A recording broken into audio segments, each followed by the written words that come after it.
পাকিস্তানে কখন কি ঘটবে কেউ জানে না। পাকিস্তানে ইমরান খান, শাহবাজ শরীফ ও সেনা নিজেদের মধ্যে লড়ছে আর দেশ রসাতলে যাচ্ছে। সমস্ত মোর্চায় মার খাওয়া পাকিস্তানের সরকারকে এখন টিটিপি অর্থাৎ তেহরিকি তালেবান পাকিস্তান সবচেয়ে বড় চ্যালেঞ্জ ছুড়ছে। টিটিপি তো পাকিস্তানে রাজ করার জন্য নিজের সরকারের ঘোষণা পর্যন্ত করে দিয়েছে। টিটিপি এর জন্য অনেক মন্ত্রণালয় বানিয়ে ফেলেছে। টিটিপি শুধু একটা সুযোগের অপেক্ষায় রয়েছে যাতে তারা পাকিস্তানের ক্ষমতা নিজের হাতে তুলে নিতে পারে। এখন এটাকে দেখে আমেরিকা সহ অনেক দেশের মনে ভয় ধরে গেছে। ভয় রয়েছে পরমাণু হাতিয়ার বানিয়ে ফেলা পাকিস্তানকে যদি আফগানিস্তানের মতো তালেবানরা দখল করে নেয় তাহলে বিশ্ব বিশাল বিপদের মুখে পড়বে। টিটিপির মতোই আরো একটা কঠোর ইসলামিক সংগঠন টিএলপি অর্থাৎ তেহরিকি লাপেক পাকিস্তানের নেতা সাদ রিজভি বলেছে, এক হাতে কোরআন এবং অন্য হাতে পরমাণু বোম থাকলে সমস্ত বিশ্ব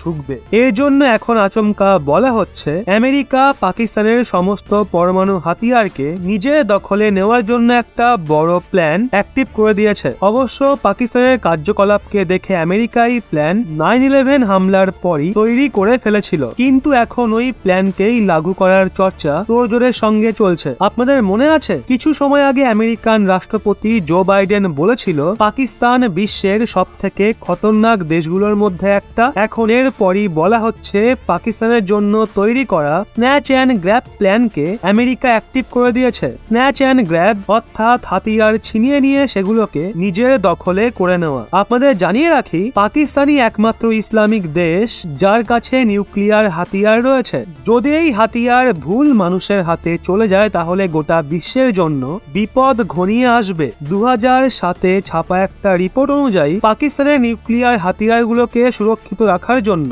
আমেরিকা 2001 সাল থেকে 2007 পর্যন্ত $10 কোটি খরচ করে ফেলেছে। অবাক করা বিষয় দেখুন, হাতিয়ার পাকিস্তানের, কিন্তু সেগুলো যাতে ভুল মানুষের হাতে না যায় সেটার জন্য আমেরিকা পয়সা খরচ করে। পাকিস্তান যেভাবে বারবার পরমাণু হামলা করার হুমকি দিতে থাকে সেটা আর কারোর কাছেই অজানা নয়। পাকিস্তানের বোকামো না শুধু ভারত বরং গোটা বিশ্বের জন্য বিপজ্জনক হতে পারে। আপনাদের মনে করিয়ে দিই 2004 সালে পাকিস্তানের নিউক্লিয়ার বোমের ব্রেন বলা একিউ খানের ওপর অভিযোগ এসেছিল যে তিনি পরমাণু হাতিয়ারের সিক্রেট লিবিয়া, ইরান, উত্তর কোরিয়াকে বেছে দিয়েছে। তারপর 2011 সালে পাকিস্তানের ওসামা বিন লাদেনের ধরা পড়াও বিশ্বের জন্য একটা খতরনাক বার্তা ছিল। এই দুটোই এমন সময় ছিল যখন বিশ্বের মনে হয়েছিল পাকিস্তানের হাতে পরমাণু বোম বিশ্বের জন্য বিপদ। যদি আমেরিকা নিজের স্ন্যাচ অ্যান্ড গ্র্যাব প্ল্যান পুরোপুরি লাগু করে দেয় তো আমেরিকা কিভাবে পাকিস্তানের পরমাণু হাতিয়ারগুলোকে নিজের দখলে নেবে?